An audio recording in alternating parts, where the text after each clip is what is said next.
Akala ko isa lang ang madre. Pero may napansin ako na hindi dapat nandito.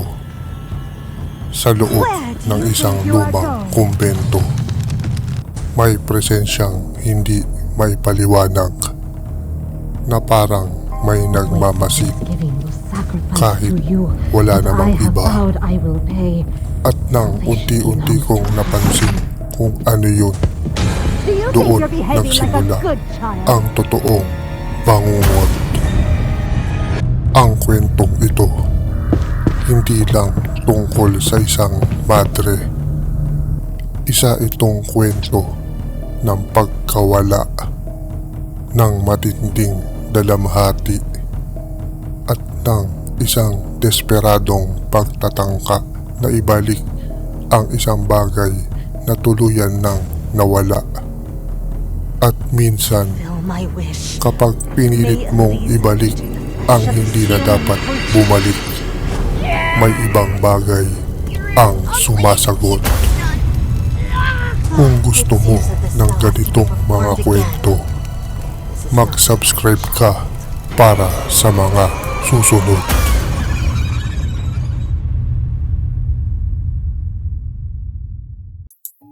Bago mangyari ang lahat, si Sister Madeline ay isa lamang ina. Isang inang masaya kasama ang kanyang anak na si Alisa. Ngunit noong taong 1927, isang pagsabog sa Warsaw ang kumitil sa buhay ng bata. Isang iglap at nawala ang lahat. At doon nagsimula ang pagbagsak ng isang taong hindi na muling babangon ng normal. Sa bawat gabi ng pag-iyak, unti-unting nagbago si Madeline. Hindi siya tumigil. Hindi siya sumuko. Sa halip, hinanap niya ang paraan para ibalik ang taong kinuha sa kanya. At sa kanyang desperasyon, lumapit siya sa mga bagay na hindi na dapat pinapakialaman. Sinubukan niya ang mga sinaunang ritual. Unang nabuhay muli ang isang tandang. Ngunit nang bumalik ito, hindi na ito katulad ng dati. Bulag.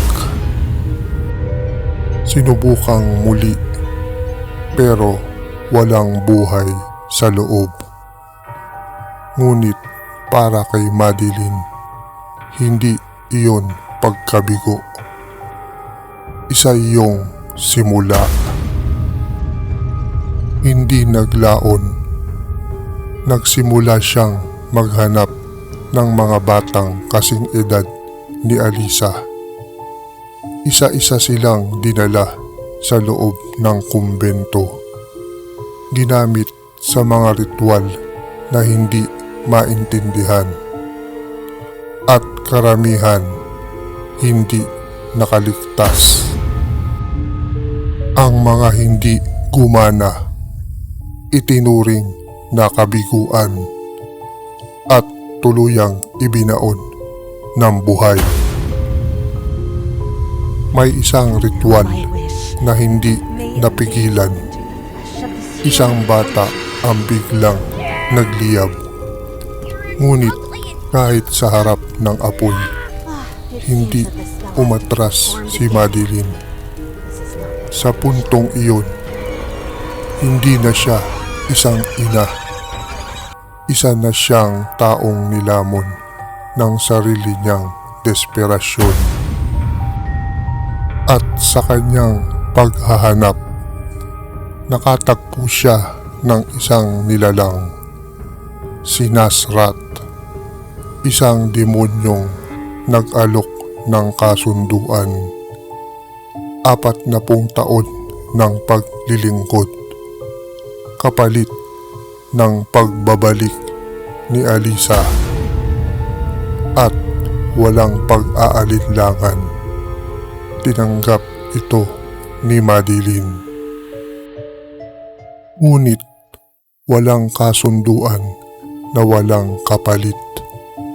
Unti-unting nagbago ang kanyang anyo. Pulang mga mata, nabubulok na balat, isang anyong hindi na tao. At kasabay nito, tuluyan ding nawala ang natitirang bahagi ng kanyang pagkatao. Sa loob ng isang religious camp, isa na siyang bangungot. Ang isang batang naiwan doon ay agad nakaramdam ng kakaiba. Mga yapak na walang pinanggagalingan. Mga presensyang hindi nakikita pero ramdam. At isang madre na laging naroon. At doon ko muling naalala, may napansin ako. Hindi lang siya, may iba.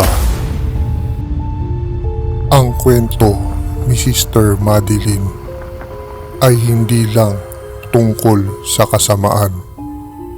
Isa itong paalala kung gaano kalalim ang kayang gawin ng isang tao para lamang ibalik ang nawala. Ngunit sa bawat pagtatangka, may kapalit. At minsan, ang kapalit ay ikaw mismo. At kung sakaling mapunta ka sa loob ng kumbentong iyon, huwag mong kalimutan. Baka hindi lang siya ang kasama mo sa dilim.